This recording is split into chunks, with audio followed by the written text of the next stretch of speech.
नमस्कार, मैं प्रियंका और आप देख रहे हैं इंडिया अपडेट खबर। यूपी की राजनीति में एक बार फिर से धर्म, विरासत और चुनावी नैरेटिव केंद्र में आ गए हैं। एक तरफ समाजवादी पार्टी और कांग्रेस अयोध्या के राम मंदिर में कथित चंदा गड़बड़ी और गाय को राष्ट्रमाता का दर्जा देने जैसे मुद्दों पर भाजपा को घेर रही है, तो वहीं दूसरी तरफ मुख्यमंत्री योगी आदित्यनाथ ने भी पलटवार करते हुए समाजवादी पार्टी और कांग्रेस पर निशाना साधा है। खास बात यह है कि सीएम योगी ने एक बार फिर से कब्रिस्तान की चार दीवारी वाले पुराने राजनीतिक मुद्दे को अपने भाषण में उठाया है। आखिर क्यों फिर से ये मुद्दा चर्चा में है और इसका यूपी चुनाव की राजनीति से क्या संबंध है, आइए समझते हैं इस पूरे वीडियो में।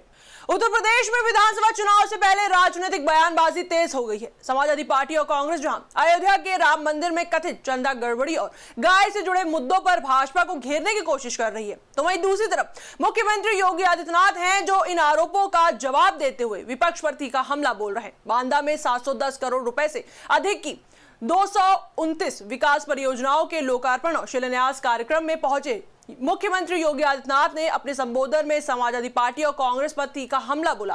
उन्होंने कहा कि कुछ राजनीतिक दल भारत की विरासत और सनातन परंपरा का सम्मान नहीं करते हैं और मंदिरों के विकास का भी विरोध करते हैं। इसके बाद मुख्यमंत्री ने समाजवादी पार्टी के शासनकाल का जिक्र करते हुए कहा कि पहले जनप्रतिनिधियों के विकास निधि का पैसा मंदिरों के सौंदर्यीकरण पर खर्च नहीं होता था, बल्कि कब्रिस्तानों की चार दीवारी बनाने में लगाया जाता था। उन्होंने कहा कि भाजपा सरकार विरासत और विकास दोनों को साथ लेकर चल रही है, जबकि विपक्ष केवल तुष्टीकरण की राजनीति करता है। अपनी बात को आगे बढ़ाते हुए मुख्यमंत्री योगी ने कहा कि भाजपा के लिए विकास और सांस्कृतिक विरासत दोनों समान रूप से महत्वपूर्ण है। उनका कहना था कि धार्मिक स्थलों का संरक्षण आने वाली पीढ़ियों के लिए देश की सांस्कृतिक पहचान को सुरक्षित रखने का काम करता है। अब सवाल यह है कि आखिर कब्रिस्तान का मुद्दा बार बार राजनीति में क्यों लौट आता है। दरअसल साल 2012 में यूपी में मुख्यमंत्री पद संभालने के कुछ महीनों के भीतर ही अखिलेश यादव ने अल्पसंख्यकों के कल्याण के लिए एक योजना शुरू की। इसी के तहत कब्रिस्तानों की सुरक्षा और उनकी चार दीवारी के लिए बजट जारी किया गया था। उसी समय से भाजपा इस फैसले को चुनावी मुद्दा बनाती रही है। वहीं साल 2017 के विधानसभा चुनाव में प्रधानमंत्री नरेंद्र मोदी ने भी चुनाव प्रचार के दौरान कब्रिस्तान और शमशान का मुद्दा उठाया था। उसके बाद से लगभग हर बड़े चुनाव में भाजपा समाजवादी पार्टी पर इसी मुद्दे को लेकर हमला करती रही है।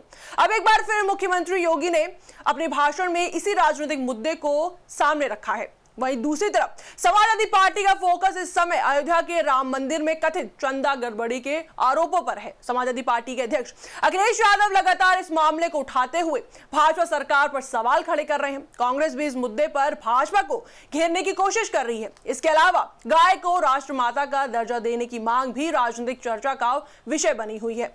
इस मुद्दे पर अभी अलग अलग राजनीतिक दल अपनी अलग अलग रणनीति के तहत बयान दे रहे हैं। इस पूरे मामले पर राजनीतिक जानकारों का मानना है कि इस बार उत्तर प्रदेश की राजनीति में दिलचस्प स्थिति देखने को मिल रही है। जहां पहले भाजपा राम मंदिर जैसे भावनात्मक मुद्दों को चुनावी एजेंडा बनाती थी, वहीं अब विपक्ष भी इन्हीं मुद्दों के जरिए भाजपा को चुनौती देने की कोशिश कर रहा है। इसके जवाब में भाजपा फिर से विरासत, मंदिरों के विकास और कब्रिस्तान जैसे पुराने मुद्दों को सामने रख रही है। यानी साफ है कि विधानसभा चुनाव जैसे जैसे करीब आएंगे, वैसे वैसे धर्म, विरासत, विकास और पहचान की राजनीति और तेज होती जाएगी।